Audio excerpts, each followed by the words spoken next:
Assalamualaikum warahmatullahi wabarakatuh. Salam sejahtera. Sahabat semua, kembali bertemu dengan saya, Hendra Idris di sini.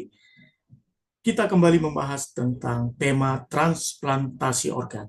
Pada penjelasan saya di video yang lalu, sudah saya jelaskan bagaimana mekanisme. Kali ini saya akan melanjutkan pembahasan tentang transplantasi organ manusia.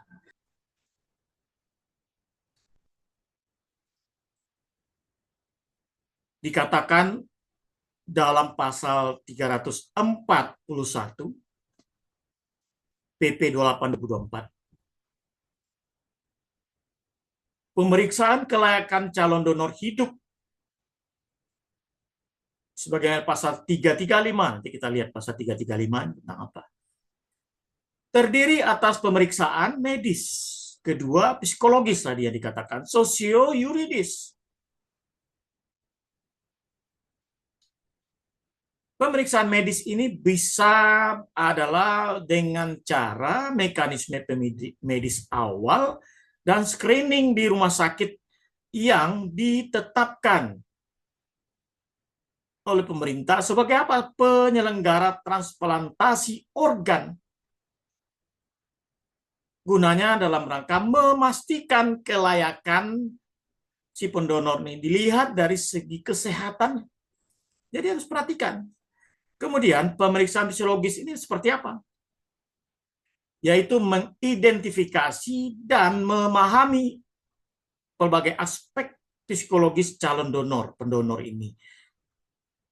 Pemeriksaan kesehatan mental misalnya, kepribadiannya, kemampuan kognitifnya, tanya persyaratannya juga, kualitas tertentu dalam konteks keputusan untuk mendonorkan organnya.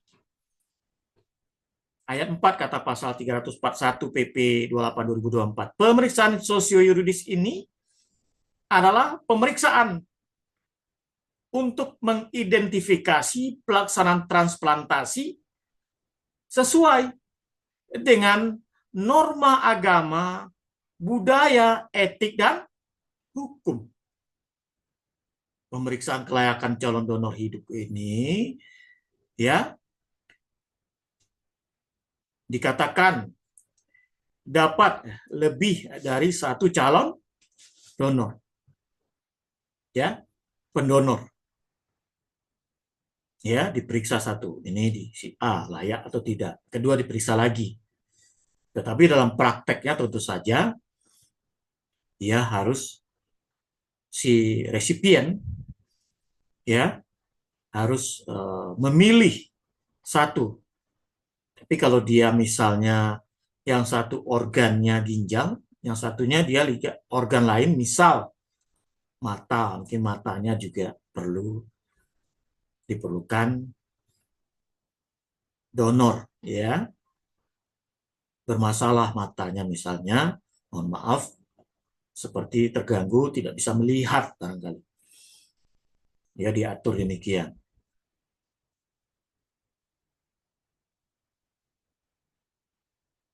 Jadi,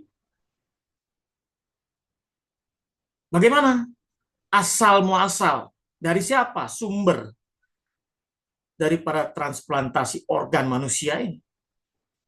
Bisa dari seseorang yang memiliki hubungan darah dan suami atau istri dengan resipien. Kedua, donor ini tidak memiliki hubungan darah dengan resipien. Kata pasal 332 PP 28 2024. Kemudian dikatakan ada hubungan darah. Contoh, yaitu ayah kandung misalnya, atau ibu kandung, anak kandung, atau juga saudara kandung pendonor. Ya. Kemudian bagaimana pelaksanaan transplantasi tadi? Ada hubungan darah, suami atau istri, ya itu boleh. Sehingga kalau ini terjadi, tidak memerlukan daftar tunggu. Tapi kalau di luar ada hubungan ini diperlukan daftar tunggu. Ya, ini perbedaannya. Dikatakan kalau tidak memiliki hubungan darah maka dia harus daftar tunggu. Daftar tunggu ini urutannya disusun dengan ditetapkan berdasarkan kebutuhan medis daripada resipien, yakni menggunakan sistem informasi transplantasi organ dan jaringan tubuh yang terintegrasi dengan sistem informasi kesehatan nasional. Juga diatur dengan adanya komite transplantasi nasional. Ada sudah ditetapkan oleh peraturan Menteri Kesehatan baru-baru ini. Dulu belum ada. Tapi ketegasan ini sudah diminta oleh Undang-Undang 17 2023. Baru tahun 2024 terlaksana ya oleh pemerintah via Menteri Kesehatan. Setiap pasien yang membutuhkan transplantasi ini ya dapat menjadi calon resipien ya yang akan menerima tadi. Ya. Bisa dengan adanya indikasi medis atau tidak memiliki kontraindikasi medis. Ya, dikatakan. Kemudian bahkan di sini dikatakan transplantasi organ juga dapat dilakukan jika calon resipien atau pasien ini adalah warga negara asing atau WNA. Di mana WNA ini ya dia harus memiliki calon donor yang harus sama juga dengan negara di mana si WNA itu berasal. Ada hubungan darah kata pasal 334 PP 28 2024. Dikatakan ada hubungan darah, jadi tidak bisa juga dengan orang asing dengan WNI bagaimana? Ya. Dapat dilakukan. Ada kalimat di situ harus memiliki. Artinya apa? Wajib. Boleh nggak dari WNI, Pak? Kata pasal 334 tidak katanya ya. Maka harus diikuti.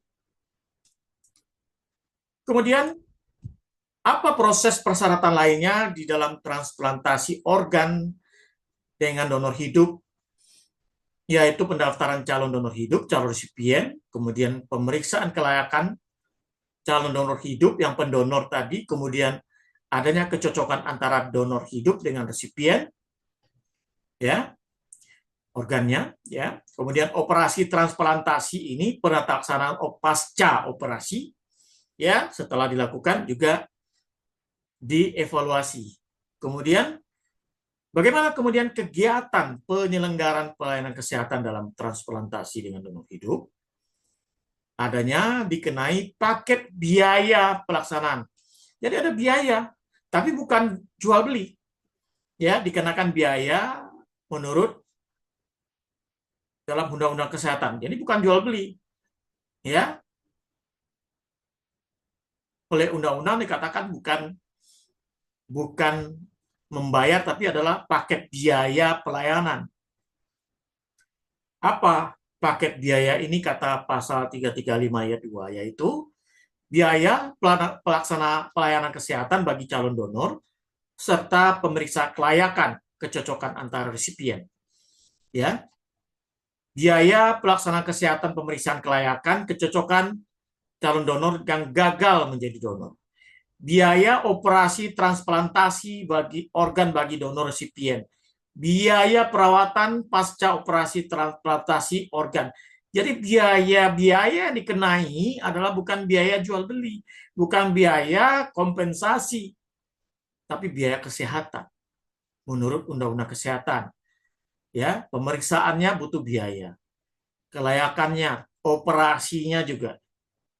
Ya, pasca operasi. Jadi biaya itu bukan biaya kompensasi pengganti seperti layaknya jual beli organ atau organ tubuh manusia, bukan. Itu yang dimaksud dalam Undang-Undang Kesehatan ini. Biaya-biaya untuk prosesi pemindahan organ tubuh, bukan biaya untuk mengganti seperti kompensasi yang dilakukan misalnya dengan jual beli organ tubuh manusia, bukan. Itu yang diatur dalam Undang-Undang Kesehatan. Ada larangannya, memang tegas dilarang jual beli organ manusia. Ya. Kemudian ada syarat-syarat administratif yang harus dipenuhi oleh baik itu pendonor dan juga calon resipien. Ya. Apa persyaratan administratif untuk calon donor? Minimal pendonor ini adalah 18 tahun. Kemudian membuat pernyataan tertulis tentang kesediaan menyumbangkan organ tubuhnya secara sukarela, tanpa imbalan, mendapat persetujuan keluarga, memahami indikasi, kontraindikasi, risiko prosedur transplantasi organ, panduan hidup pasca operasi, transplantasi organ, pernyataan persetujuannya, dan membuat pernyataan tidak melakukan penjualan organ maupun melakukan perjanjian dengan resipien bermakna jual beli atau pemberian imbalan. Nah, ini ya. Ini yang menarik, yang perlu ya. Kemudian pendonor ini yang akan mendonorkan ini kepada penerima atau pasien atau resipien, jika ada hubungan suami istri, juga ada persyaratan administratif ya, secara mutandis sebagaimana pasal 336 dan 337. Ada dibuktikan keterangan adanya hubungan darah suami dan istri. Ya. Diatur di dalam, ditetapkan, dan hubungan sesuai dengan kependudukan di keterangan ditetapkan oleh Dukcapil, ada hubungannya. Jadi langsung oleh Dukcapil menerangkan keterangan untuk itu, ya.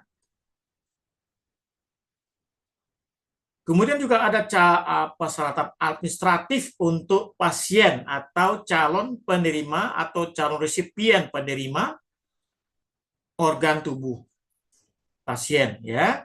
Apa persyaratannya? Yaitu pertama, memiliki keterangan dari dokter penanggung jawabnya di rumah sakit terkait yang menyelenggarakan transplantasi organ, yaitu adanya indikasi medis dan tidak memiliki kontraindikasi medis untuk dilakukan transplantasi organ.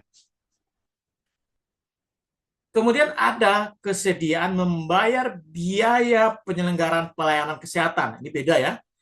Untuk pemeriksaan tadi yang dikatakan ya, pemeriksaan operasi itu ada biaya itu yang dikenai. Ada kesediaannya membayar biaya penyelenggaraan dalam prosesi transplantasi organ dan donor hidup secara baik itu mandiri, mekanisme jaminan kesehatan ya, maksudnya dengan BPJS ya, seperti itu, atau secara mandiri ya, ditetapkan oleh aturan yang ada di undang-undang dan ada di hukum peraturan kesehatan di Indonesia, atau juga asuransi lainnya ya.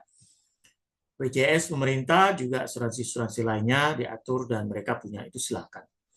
Gitu pasal 339 mengamanatkan atau menetapkan. Kemudian juga memahami indikasi kontraindikasi yang mungkin kemudian berpengaruh pada kesehatan, larangan berakibat pada misalnya kepada berlawanan pada tubuh, bisa mengganggu keadaan tubuh ketika diadakan, juga harus diperiksa. Makanya kesehatan memeriksa, ada biaya-biaya yang ditetapkan. Kemudian prosedur transplantasi juga dalam hal ini juga harus dipahami